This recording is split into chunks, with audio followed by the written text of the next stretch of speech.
Hello students, in this video we'll be studying political science। मैंने already political science से related बहुत सारी videos upload कर रखी हैं जिनमें आप प्रीवियस चैप्टर्स देख सकते हैं, स्टार्टिंग देख सकते हैं और ये आपके सारे लक्ष्मीकांत के क्वेश्चंस हैं। This will help you to clear any of your competitive exam, चाहे वो यूपीएससी का हो, चाहे वो आपका नेट का एग्जाम हो, चाहे वो कोई भी एग्जाम हो जिसमें भी पॉलिटिकल साइंस के क्वेश्चंस आते हैं, वो सारे के सारे इसमें कवर हो जाएंगे।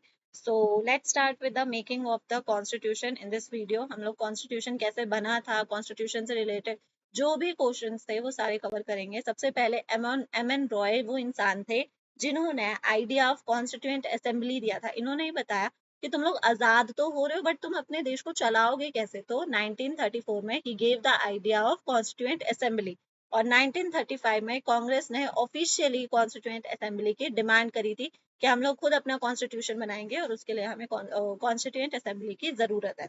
1938 में नेहरू ने कहा था the constitution of free India must be without outside interference, कि जो हमारा कॉन्स्टिट्यूशन बनेगा वो विदाउट आउटसाइड इंटरफेरेंस होना चाहिए। मतलब कि कोई भी अंग्रेज सरकार का हमारे इंडिया में कॉन्स्टिट्यूशन में दखल नहीं देगा। एंड एट लास्ट 1940 में ब्रिटिशर्स ने इंडिया की इस डिमांड को एक्सेप्ट कर लिया था। स्टार्टिंग में वो इस चीज को एक्सेप्ट नहीं कर रहे थे, कह रहे थे कि आप लोगों को बनाने नहीं आएगा, आप लोगों को नहीं पता है ये सब, बट एट लास्ट 1940s में ये चीज एक्सेप्ट कर ली गई। 1942 में सर स्टेफोर्ड क्रिप्स का एक कैबिनेट मिशन आया था, वेरी वेरी इंपॉर्टेंट, ठीक है, जिन्होंने they gave a proposal for framing an independent constitution after world war two. इन्होंने ही वो प्रपोजल दिया था जिसमें हमारा कॉन्स्टिट्यूशन फ्रेम करने की बात कही गई थी। 1942 में ये आया था और इसके हेड थे सर स्टेफोर्ड क्रिप्स। अब कॉन्स्टिट्यूएंट असेंबली किस तरह से बनी, क्या हुआ, ये सब चीजें देखिए। सबसे पहले कॉन्स्टिट्यूएंट असेंबली बनाई गई थी नवंबर 1946 में। ओके, इस टाइम तक अभी पार्टीशन नहीं हुआ था, इस वजह से इसमें वो मेंबर्स भी थे जो बाद में पार्टीशन के बाद दूसरी कंट्री में चले गए। तो इस टाइम पे टोटल सीट्स थी 289, ब्रिटिश इंडिया की सीट्स थी 296, ठीक है, ये आपको याद रखना है। टोटल सीट्स थी 389 और ये जो सीट्स थी ये प्रोविंसेस में डिवाइड करी गई थी। कौन कौन से प्रोविंसेस में? मुस्लिम्स में, सिख्स में और सिख में और जनरल कैटेगरी में। अब मेथड ऑफ इलेक्शन क्या रखा गया था ब्रिटिश इंडिया के लिए? सबसे पहले रिप्रेजेंटेटिव्स इलेक्टेड इनडायरेक्टली, जो भी रिप्रेजेंटेटिव्स होते थे वो इनडायरेक्टली रिप्रेजेंट होते थे प्रोविंशियल लेजिस्लेटिव असेंबली में। इसके अलावा प्रोपोर्शनल रिप्रेजेंटेशन रखा गया, ठीक है, सिंगल ट्रांसफरेबल वोट और each community voted for its representative. Her community ने अपने रिप्रेजेंटेटिव्स के लिए वोट किया गया था। और प्रिंसली स्टेट्स में members were nominated by the rulers of princely state. जो भी रूलर्स होते थे वो जिसको नॉमिनेट कर देते थे वही इलेक्ट कर लिया जाता था। The election of the Constituent Assembly for 296 allotted to the British India। तो 296 सीट्स किसकी थी? ब्रिटिश इंडिया की थी। नेक्स्ट, अब जब फर्स्ट इलेक्शन हुए कि ब्रिटिश इंडिया की सीट्स में किसको कितनी सीट्स मिलेंगी, तो इंडियन नेशनल कांग्रेस को मिली थी 208 सीट्स, मुस्लिम लीग को मिली थी 73 सीट्स और बाकी जो भी थे उनको मिली थी 15 सीट्स। अब जो प्रिंसली स्टेट्स थी 93 जो डिफरेंट सीट्स थी जो प्रिंसली स्टेट्स को दी गई थी, उन्होंने इस चीज को बॉयकॉट किया था। उन्होंने स्टार्टिंग में कॉन्स्टिट्यूएंट असेंबली को सपोर्ट नहीं किया था, उन्होंने बॉयकॉट किया था। इस वजह से उन्होंने किसी को भी नॉमिनेट नहीं किया फर्स्ट मीटिंग में, जो भी फर्स्ट इलेक्शन हुआ था। And then first meeting of constituent assembly कब हुई थी? दिसंबर 9 1946। Very very important. और इसमें भी मुस्लिम लीग नहीं गया था। मुस्लिम लीग ने भी इस चीज को बॉयकॉट किया था क्योंकि वो इस टाइम पे अपने लिए पाकिस्तान की डिमांड कर रहे थे। अब वेरी वेरी इंपॉर्टेंट क्वेश्चन जिसके आने के बहुत ज्यादा हाई चांसेस हैं, that is doctor Sachchidananda Sinha. ये ओल्डेस्ट मेंबर थे और इनको टेम्पररी चेयरमैन बनाया गया था, ठीक है।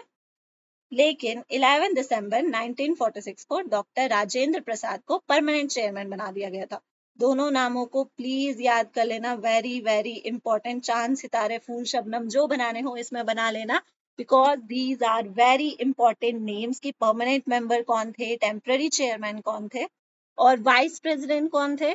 एस.सी. मुखर्जी वाइस प्रेसिडेंट थे जनवरी 25, 1947 तक, एंड फिर वी.टी. कृष्णमाचारी बने थे जुलाई 16, 1947। Next, objective resolution, very important. सबसे पहले ये लाया किसके द्वारा गया था? नेहरू जी द्वारा।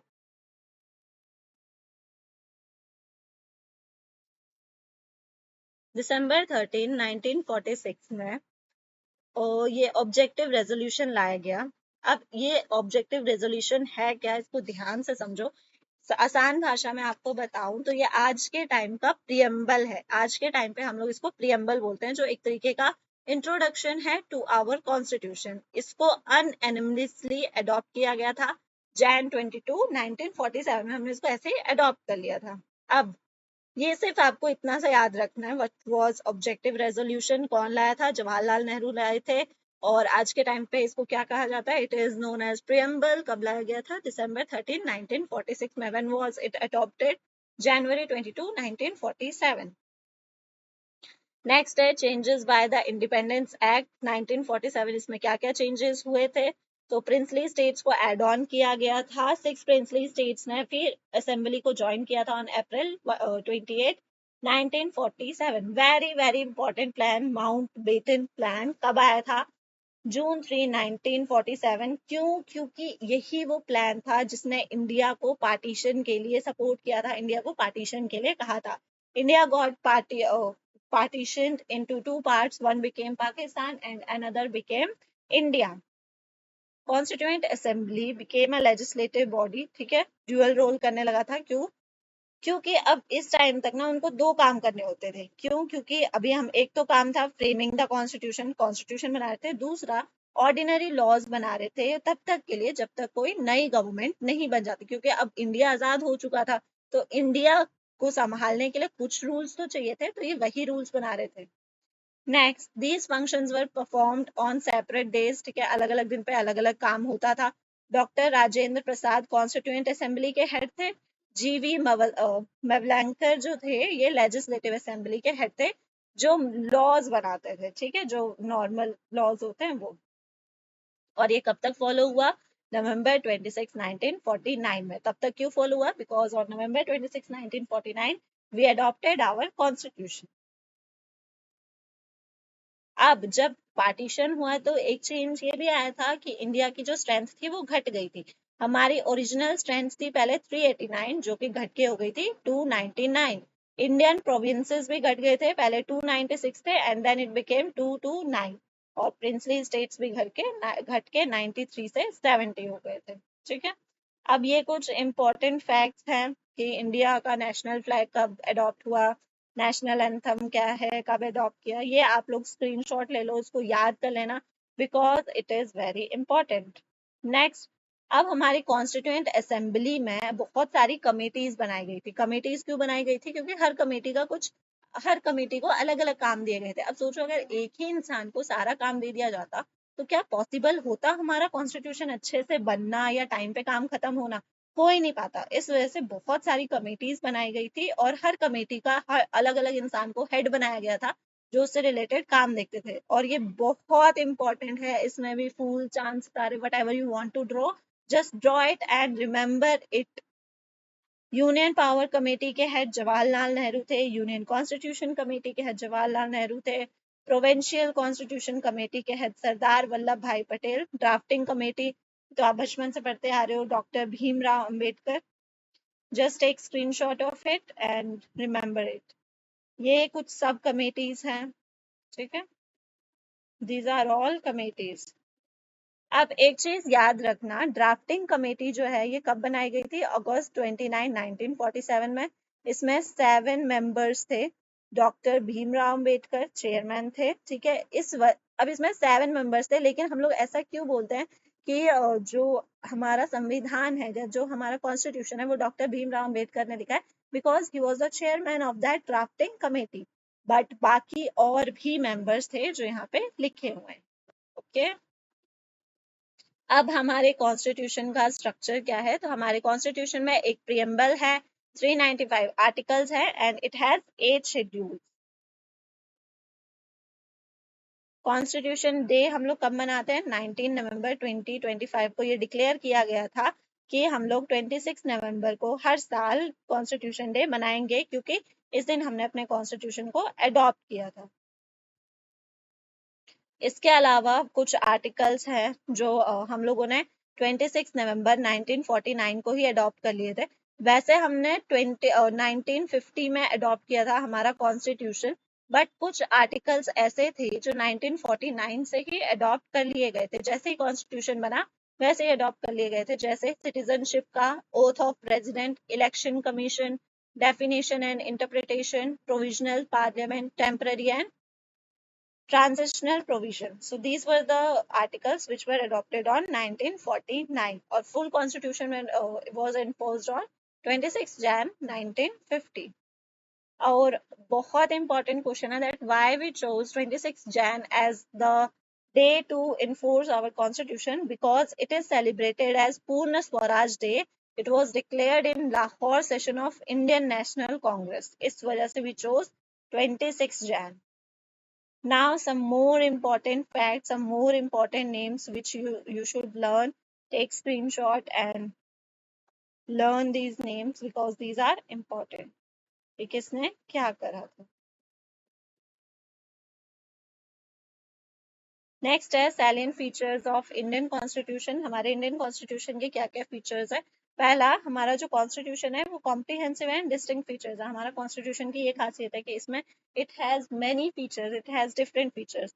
रिजिड है, मतलब इसको चेंज करना आसान नहीं है, क्योंकि इसमें बहुत लंबा प्रोसेस है और बहुत सारे प्रोसेसेस हैं चेंज करने के लिए.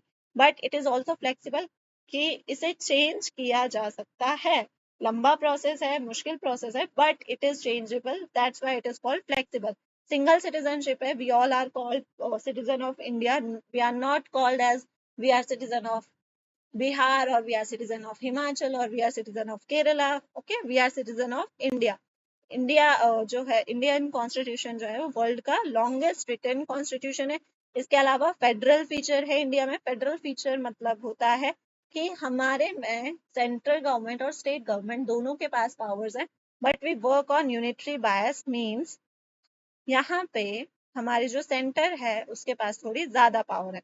पहले पार्लियामेंट्री फॉर्म ऑफ गवर्नमेंट है, सुप्रीमेसी ऑफ जुडिशरी है. जैसे सुप्रीम कोर्ट हमारा जो है वो सबसे सुप्रीम है, उससे ऊपर कोई भी नहीं है. जो भी फैसला वो सुनाएगा वो सबको मानना होगा. सुपरमेसी ऑफ कॉन्स्टिट्यूशन है, मतलब every person has to work under the constitution even if he or she is our president. Next, sink and swim. Very, very important. It can be asked in your exam that what is sink and swim in reference to political science. इसका मतलब ये इससे related है, ठीक है. If government falls, then Council of Ministers also gets dismissed with the fall of government. की हमारी जो गवर्नमेंट है जब वो गिर जाती है तो जो भी काउंसिल ऑफ मिनिस्टर्स हैं वो भी खुद ब खुद डिसमिस्ड हो जाते हैं, मतलब साथ में तैरेंगे साथ में डूबेंगे. So here our video ends, and I hope you have liked the video, you have understood the things, and please take notes. We'll meet in next video. Thank you.